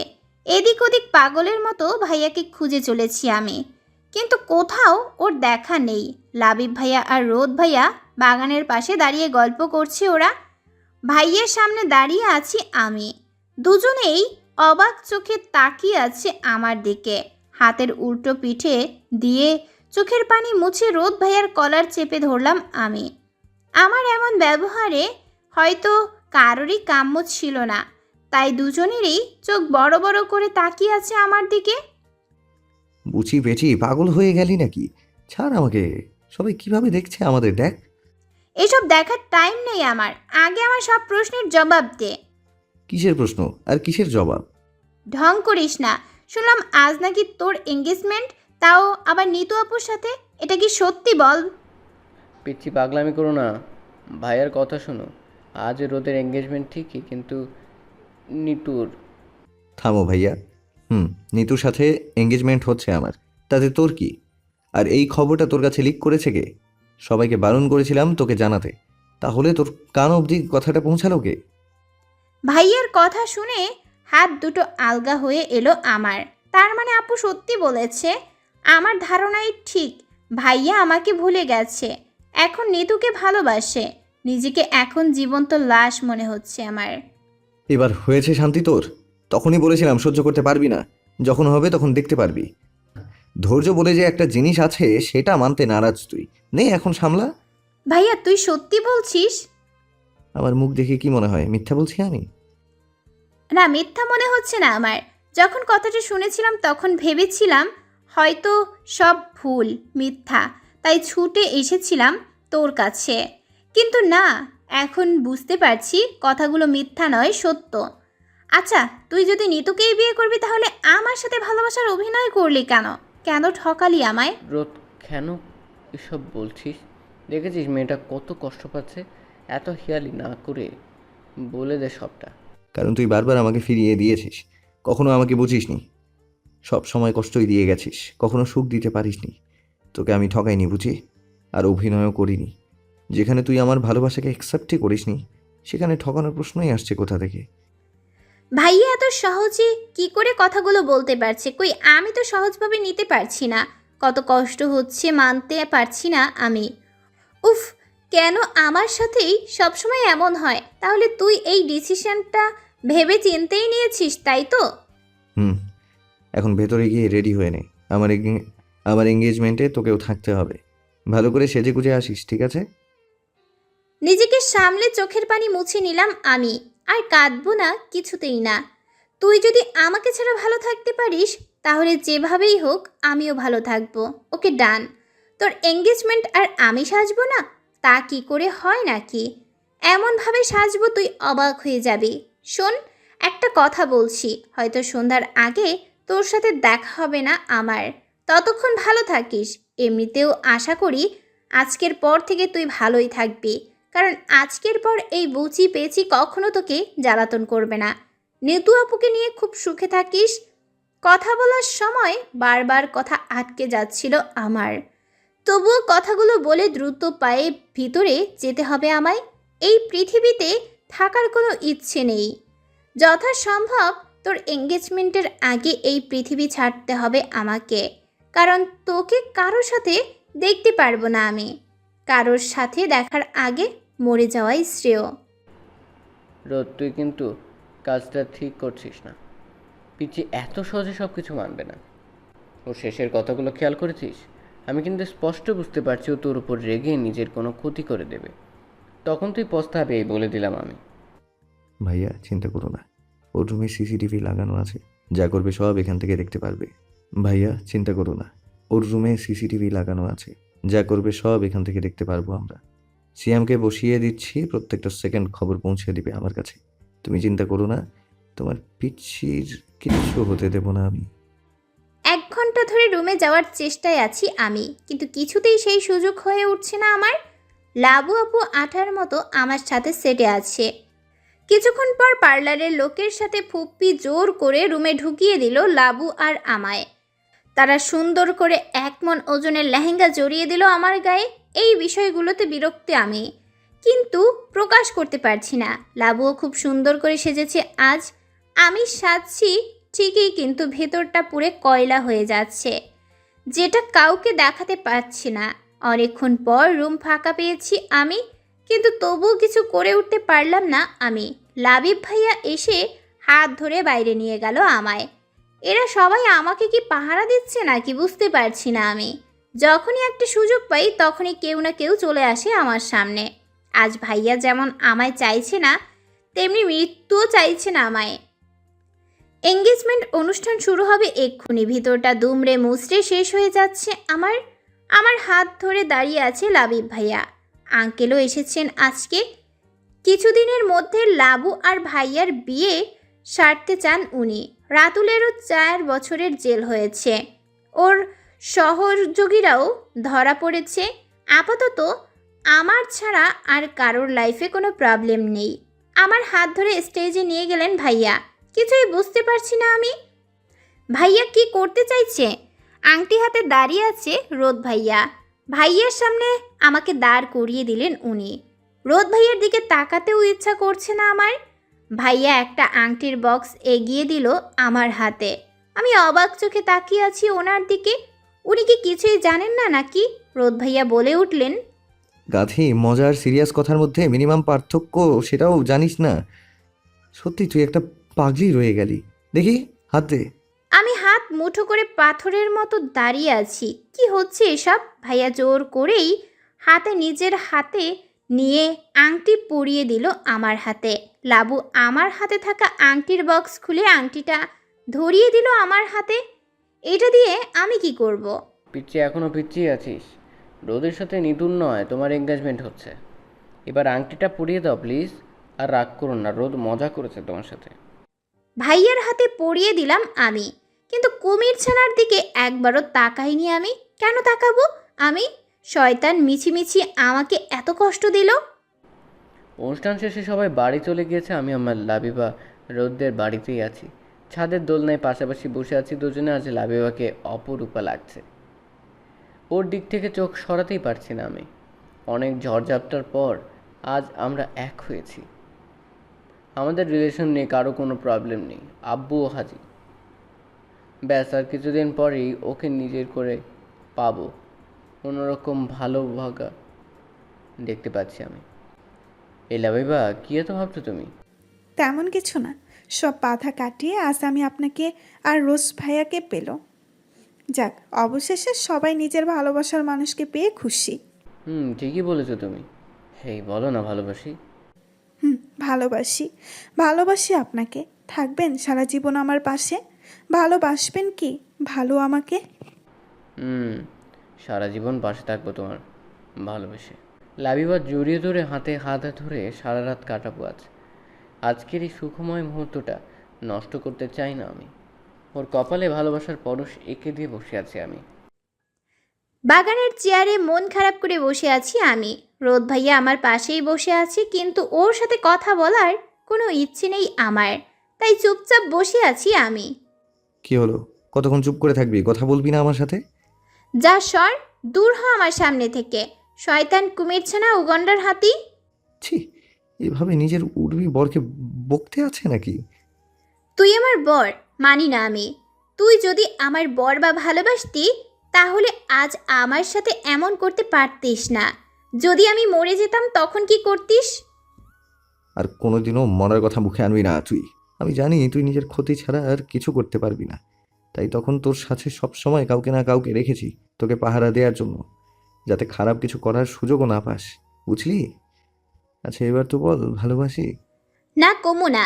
তুই আমারে আজকা বহুত কাদাইছস। এখন আমার মন মেজাজ ভালা না। যা এখান থেকে, তোর সাথে কথা নাই আমার। সত্যি চলে যাব কিন্তু। আজকে যদি ভালোবাসি না বলিস তাহলে কোনো দিনও তোর সামনে আসবো না, মনে রাখিস। কুমিরছানা আমাকে ফেলে চলে যাবি? তোর সাহস কি করে হলো এমন কথা বলার? এক্ষুনি তোকে মেরে ফেলবো বলে গলা চেপে ধরলাম আমি।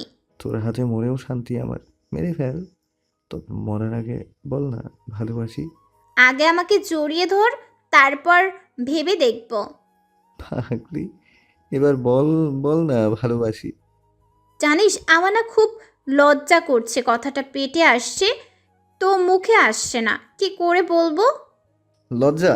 আর তুই যা সর, না বলার বাহানা, বলা লাগবে না। ভাইয়ের মুখটা দেখে খুব হাসি পাচ্ছে আমার। রামগরুর ছানার মতো মুখ করে আছে। ওর কানের কাছে ফিস ফিস করে বলে উঠলাম, আই লাভ ইউ। বলেই ওর বুকে মুখ লুকালাম আমি। আগে কতবার ওকে এসব বলতে বলেছি, কখনো লজ্জা লাগেনি আমার। তাহলে আজ এত লজ্জা পাচ্ছি কেন কে জানে? আজ প্রথম আমাকে ভালোবাসি বললি, এই কথাটা শোনার জন্য সে কবে থেকে অপেক্ষা করে আছি আমি। আবার বল না প্লিজ। I love you. বুঝি পেয়েছি তোর মুখে এই কথাটা শুনে কি যে ভালো লাগছে আমার, তোকে বলেই বোঝাতে পারবো না আমি। আমিও তোকে খুব ভালোবাসি রে, বুঝি। তোকে না বুঝে কতটা কষ্ট দিয়েছি, কিন্তু আর নয়। এবার আমার সব ভালোবাসা দিয়ে সমস্ত বিপদ থেকে আগলে রাখবো আমি। থাকবি এই বদমেজাজি খারাপ কুমিরছানার সাথে। আজীবন এই কুমিরছানার সাথে থাকবো আমি। কখনো তোর থেকে দূরে যাব না। এই বদমেজাজি কুমিরছানাই আমার কাছে বেস্ট। দুজনে বসে বসে চাঁদ দেখছি আমরা। আর চাঁদটাকেও খুব সুন্দর লাগছে আমার কাছে। পেছনে হাত রেখে আমাকে জড়িয়ে বসে আছে রোদ। আজ হাজারো বিপত্তি কাটিয়ে এক হয়েছি আমরা। নিজের ভালোবাসার মানুষকে আপন করে পেয়েছি। না বলা ভালোবাসার কথা বলা হয়েছে আজ। রোদের এই ভালোবাসা নিয়ে কাটাতে চাই সারা জীবন।